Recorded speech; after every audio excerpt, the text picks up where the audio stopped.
जय हिंद ऑफिसर्स, कैसे हैं आप सब? आई होप आप सब बढ़िया होंगे। और कुछ बच्चे थोड़े से मायूस भी होंगे, कुछ बच्चे बहुत अच्छे तरीके से अच्छी कंडीशंस के अंदर भी होंगे, क्योंकि आपका आखिरकार आपका एनडीए का जो पेपर है खैर आपका हो ही चुका है आज।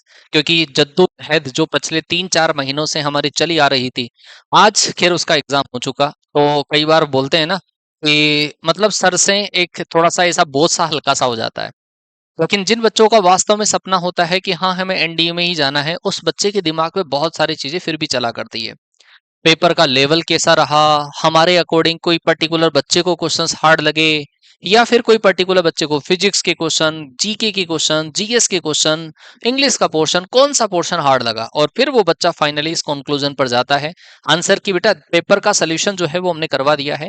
आप जाकर मैथ्स का गेट का पेपर आराम से देखिए, सॉल्यूशंस मैच करिए आराम से, आज नहीं तो आप कल देखिए। सॉल्यूशंस मैच करने के बाद में, क्योंकि मैथ्स का पेपर आपने देखा होगा, मैथ्स का जेन्युइन मतलब बहुत ऑथेंटिक रिव्यू हमने करवाया है। और बाई चांस एक दो क्वेश्चन की कह नहीं सकता मैं, बाकी तो ऑलमोस्ट जो क्वेश्चंस हैं वो आपके बिल्कुल ऑथेंटिक है, 100% सटीक है। अब हमारी बात अटकती है कि पेपर का जो लेवल है वो क्या रहा, कट ऑफ हमारी क्या रहेगी, जिससे सर हम अंदाजा लगा सकें कि हम इस बार कट ऑफ क्लियर कर पाएंगे या नहीं कर पाएंगे, रिटर्न हमारा क्वालिफाई हो पाएगा या नहीं हो पाएगा।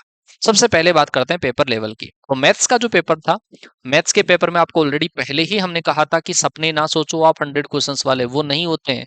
क्योंकि आजकल के पेपर का जो लेवल आता है उस लेवल से वो क्वेश्चंस इतने इतने क्वेश्चंस नहीं कर सकते हम। हाँ, क्वेश्चंस ऐसे नहीं थे, जैसे आपने देखा होगा प्रोबेबिलिटी भर भर के आई, बढ़िया प्रोबेबिलिटी के क्वेश्चंस आए। लेकिन प्रोबेबिलिटी वाले क्वेश्चंस थोड़े से हमारे सिंपल से थे, बहुत ऐसा कोई क्वेश्चन नहीं था जो अटकने वाला हो, बिल्कुल आराम से हर कोई बच्चा कर सकता है प्रोबेबिलिटी के क्वेश्चन। प्रोबेबिलिटी हुआ, स्टैटिस्टिक्स के तो खैर कम ही क्वेश्चन आए, और बाकी पी एंड सी का क्वेश्चन रिपीट हो गया। बहुत सारे जो क्वेश्चंस हैं वो आपके, जैसे आपने इंटीग्रेशन का क्वेश्चन देखा, वो भी सिंपल सा ही क्वेश्चन था। तो सिंपल से क्वेश्चंस आपके आए। हाँ, कुछ क्वेश्चंस जैसे मैट्रिक्स की प्रॉपर्टीज का क्वेश्चन आता है, जो मैंने आपको हर बार कहा है कि भाई इनका ही क्वेश्चन आता है, तो वो क्वेश्चंस आपके फंसे पेपर में। बहुत सारे क्वेश्चंस क्लास में भी आपको करा रखे, बहुत सारे आपको मॉक टेस्ट पीवाई क्यूज के तौर पे जो क्वेश्चंस हमने कराए, वैसे वैसे क्वेश्चंस आपके पेपर में आ रखे हैं। अब मैथ्स के पेपर की अगर मैं बात करूं, तो मैथ्स के पेपर में 120 में से मैं 20-25 क्वेश्चन ऐसे मानता हूं जिसमें को आपको कैलकुलेशन थोड़ी ज्यादा करनी पड़ी होगी, बाकी कैलकुलेशन ज्यादा नहीं थी। तो मैथ्स के पेपर में ज्यादा कैलकुलेशन नहीं थी, तो हम मान सकते हैं medium to moderate level paper को मान सकते हैं। आपके 20 क्वेश्चंस को अगर आप हटा दें, 20 क्वेश्चंस जो ज्यादा कैलकुलेशन वाले हैं उनको हटा दें, उसके अलावा 20 क्वेश्चन आपके टफ लेवल के बन सकते हैं। और बाकी के जो क्वेश्चंस हैं आप इजी टू मॉडरेट लेवल का मान सकते हैं। मतलब अगर कोई बच्चे ने 60-70 क्वेश्चन अगर आराम से, मेरे हिसाब से तो करे होंगे, 60-70 क्वेश्चन कोई बच्चे ने आराम से करे होंगे। अब रही बात आपके पास दूसरा जो गेट का पेपर है, उस गेट के पेपर में आपने देखा होगा, एक शॉर्ट वीडियो भी हमने दिया है पेपर का लेवल क्या रहा। फिजिक्स का पेपर इब्राहिम सर बताया कि सर पहले के कंपैरिजन में बहुत लो है। अक्षय सर ने बताया कि जीएस का लेवल भी सर वो का वही है जो पुराने पैटर्न के बेसिस पर था, और पिछले सर प्रीवियस ईयर क्वेश्चंस हमने कराए उन्हीं के बेसिस पे पेपर आया। हिमांशु सर ने भी देखा कि सर कुछ क्वेश्चंस तो जरूर थोड़े घुमाए हुए हैं, बाकी पेपर का लेवल ठीक है, हर बार जो आता है वैसा ही।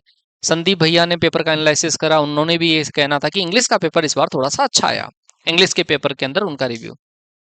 तो फाइनली मतलब पेपर आपका यूपीएससी का पेपर का पैटर्न जैसे पिछली बार चेंज हुआ, आपने देखा इंग्लिश का पेपर टफ आया थोड़ा, और मैथ्स का पेपर भी थोड़ा सा लेंदी आया, लेकिन फिर भी कट ऑफ आपकी 310 320 के आसपास ही घूम रही है। तो मेरे हिसाब से, क्योंकि मैं लगातार 5 सालों से इसी फील्ड में काम कर रहा हूँ, paper solution, paper review, cut off analysis करता आ रहा हूं, तो मेरे हिसाब से इस बार भी जो आपके कट ऑफ है, अगर कोई बच्चे ने देखो इंडिविजुअल कट ऑफ आपको पता है 25% आपका मिनिमम स्कोर होता है। मैथ्स में आपका कम से कम आपका 30 क्वेश्चन जो है वो करेक्ट होना चाहिए एक्यूरेसी के साथ में, है ना। अगर आपने 40 करे होंगे तो 35 अगर सही है तो आप मैथ्स के अंदर पास है, मैथ्स वाला पेपर आपका क्लियर है। टोटल अगर मैं आपको बात बताऊं, तो अगर आपका स्कोर लगभग इनके बीच में अगर हो रहा है, 310 से लेकर 325 के बीच में अगर आपका स्कोर हो रहा है, तो रिटर्न आपका क्वालिफाई हो जाएगा। रिटर्न आपका क्वालिफाई हो जाएगा 310 से लेकर 325 के बीच में। ठीक है। आप कोई भी ये नहीं कह सकता कि मैथ्स का पेपर बहुत सिंपल आया था। जब बच्चे पेपर में बैठते हैं ना, एग्जाम हॉल में जब बैठते हैं, तो उनका माइंड एंड एक टीचर का माइंड जो रूम पर बैठकर पेपर सॉल्यूशन करता है, अलग अलग फर्क होता है उस चीज में। ठीक है। तो मतलब स्टार्टिंग में टीचर्स को भी टाइम लगता है सॉल्यूशन करने में, उनकी भी कैलकुलेशन लेंदी होती है। लेकिन एक बच्चा बच्चा ही होता है, एग्जाम हॉल के अंदर सारी चीजें उसको ओएमआर भी फिल करनी होती है ना, सारी चीजें मेंटेन करनी होती है। तो बच्चे ने, मतलब मेरा जो बच्चों से पर्सनली बात हुई, अप्रोक्सीमेटली 60 70 75 मैक्सिमम मैंने सुने, एक बच्चे ने 80 क्वेश्चंस भी करे। इतने अब तक मैंने रिव्यू जो करा बच्चों का 80 क्वेश्चंस, बच्चा एक बता रहा है कि सर 80 क्वेश्चन मैंने करे हैं, लगभग 75 सही है। अभी और बच्चों से मेरी बातचीत हुई नहीं है, तो हो सकता है किसी ने ज्यादा भी करे हो। और इंग्लिश का पेपर एज यूजुअल आपका है ही, और मैंने सारे सब्जेक्ट का पेपर आपको बता ही दिया है। तो लगभग आपका स्कोर अगर इतने के बीच में है, 310 से लेकर 325 के बीच में है, तो मेरे हिसाब से आपकी जो कट ऑफ है आपकी क्लियर हो जाएगी, आपका रिटर्न है वो क्वालिफाई हो जाएगा, बशर्ते कि आपका 25% मैथ्स एंड गेट में से आपका मिनिमम स्कोर अगर 25% आपका अगर पार हो रहा है, जैसे मैथ्स में 30 क्वेश्चन आपके एक्यूरेसी के साथ में सही हो, और गेट के अंदर आपके 150 में से 25% अगर क्वेश्चन सही है, तो आप क्लियर कर जाओगे। ठीक है, हमारी बेस्ट विशेष आपके साथ में है।